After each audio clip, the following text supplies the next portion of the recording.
আমি খান মোহাম্মদ মামুন, আমি প্রথম আলো পত্রিকাতে কাজ করি।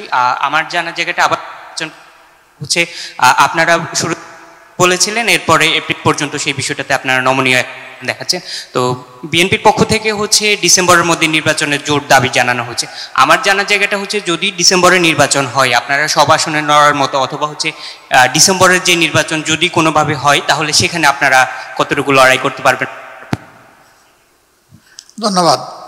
ওনার বক্তব্যটা কিছু ক্লিয়ার হয়েছে আর কিছু সাউন্ডের কারণে ক্লিয়ার হয়নি। আমি বলতেছি আপনার পক্ষে।